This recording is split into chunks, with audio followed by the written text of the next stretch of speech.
And that voice is loud. This is not no whisper here. Christmas is not about whispering.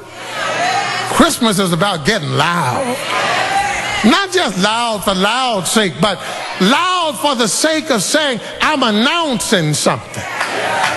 I'm calling something to our attention. I'm like a town crier who has a message from the king who said, hear ye, hear ye. The king says, prepare yourself for the way of the Lord. Christmas isn't time of getting quiet. You ought to get loud, real loud. And don't whisper. Christmas is to be shouted from the mountaintop, not down in the cellar where can't nobody hear you. But Christmas is under siege, isn't it? Yes, it is. Secularism, good intended, even religious people who are just marginal Christians are offended by Christmas. We say, don't say Christmas. It offends people. Now, I'm not here today to tell you to be offensive. I'm not here to tell you to go and you don't have to worry about it. I'm not going to ask you to meet me on the street with some placards talking about we reclaiming Christmas. You don't have to worry about looking at television and say, oh my Lord, there go pastor on the corner of West Time and Post Oak holding up signs, we reclaim Christmas. You don't have to worry about that. But I am saying to you as a Christian, to a Christian, if secularists desire to diminish Christian, let them. That's fine. Let them. If they say we don't want Christmas, we want happy holiday, let them have that. You don't have to be angry about that. But as a Christian, you don't send out holiday greetings. You send out Merry Christmas. Christmas belongs to the church. I'm talking about the coming of the Lord Jesus Christ. That's the incarnation. That's what Christmas is. For those of you that didn't know it, that word Advent speaks of the coming of the Lord. And God has come to us in the here and now in Jesus Christ. And we celebrate at Christmas that God loved us so much that God, who was way up there, came all the way down here. God came near to us. And the Word became flesh and dwelt among us. And we beheld the glory of the only begotten of the Father, full of grace and truth. God has moved into our neighborhood, camped on the corner of Queenston and Keith Harrow.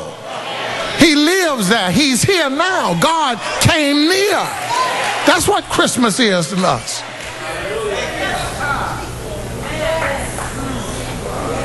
If you would go to a Jew, and I asked this to one of my Jewish friends, I wanted to check out my theory. If America wanted to change Rosh Hashanah and just say winter festival, I said, how would y'all respond? He said, Ralph, you know how I respond. And you wouldn't have to test a Jew. Every Jew in their males in their bar mitzvah, every one of them are trained to know what that means. This holy day of atonement, we know what that means. His words to me was, it's unfortunate that many of your people don't know what they celebrate. I told him I'll take that from him. I'll take it because sure enough, and even he said, it ain't happy holiday. It's a Jew who said this. One rabbi in Dallas-Fort Worth area said, it ain't happy holiday, it's Merry Christmas. Now, I'm not going to start a campaign going after somebody.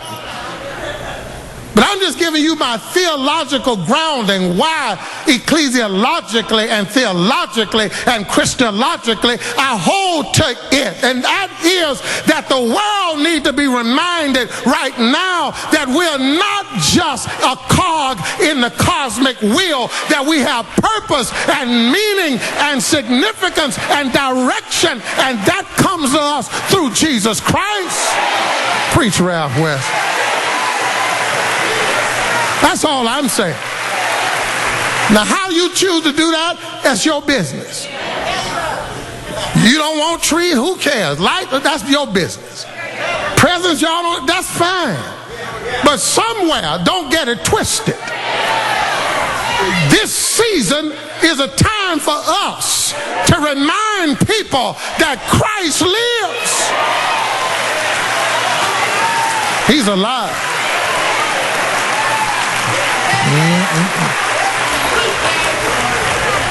Whenever I make a trip to Paris, I always try to put